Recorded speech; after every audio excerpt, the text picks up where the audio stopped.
Okay, welcome back to math class. Today we're going to be talking about arcs and chords. So in case you already forgot 10-1 and you don't remember what a chord is, this will be a good chance to go back and review it. If you do, we'll just keep going. A chord, let me draw us a circle. Here's our center of our circle. So far we've been talking about radius and diameter, and we know that a radius is the distance from our center to our edge, and our diameter is a line that goes from our edge to our edge passing through the center. A chord doesn't have to pass through the center, so a chord could just look something like this, or this. They go from one edge to another edge, but they don't have to pass through the center. They can, but then they'd be a diameter. Something that we know about chords is if two chords are congruent, then so are their minor arcs. Remember, our minor arc is the smaller arc.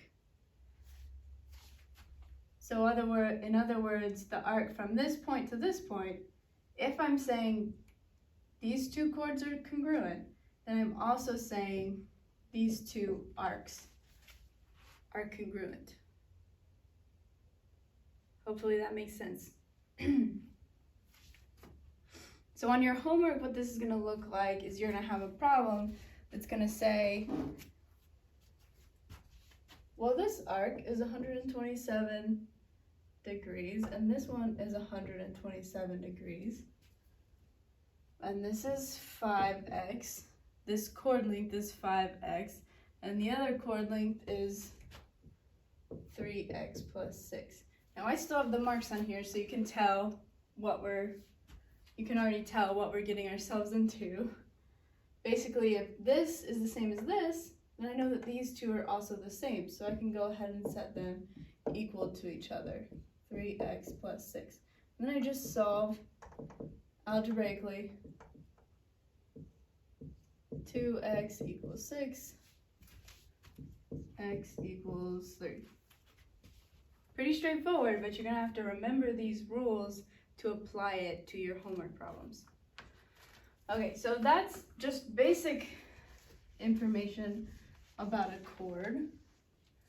What we're going to talk about next is what happens when you bisect arcs and chords.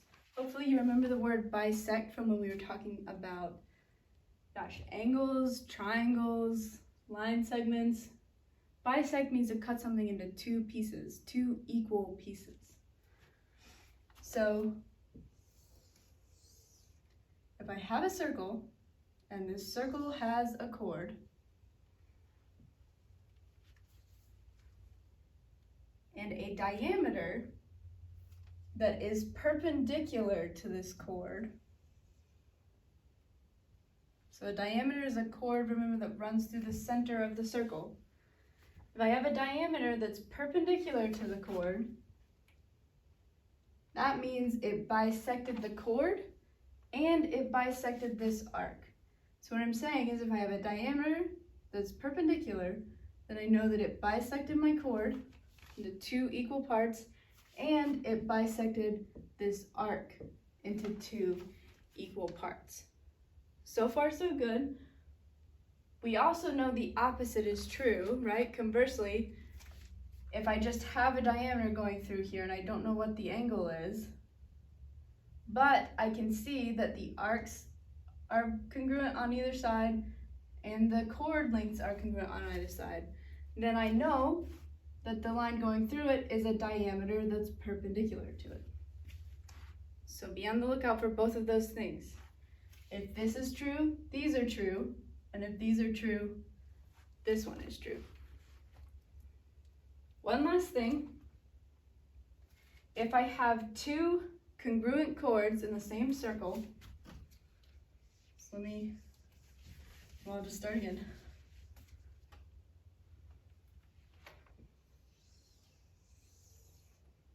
Oof, I feel like my circles are getting worse, not better.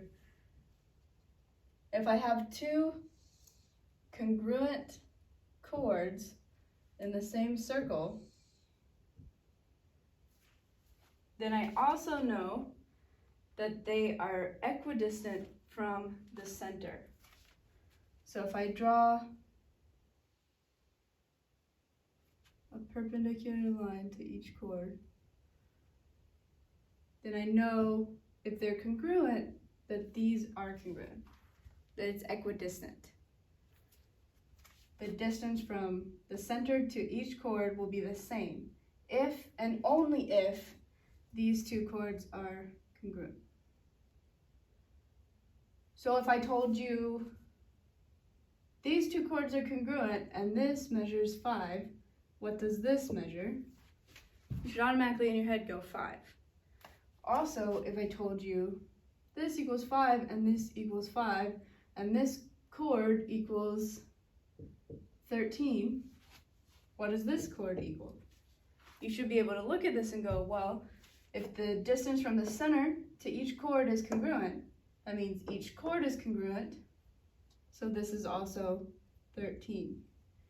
And if both of these chords are congruent, and I said that this arc length is 15, then you should also know that this arc length is also 15, because if two chords are congruent, then they have the same arc length.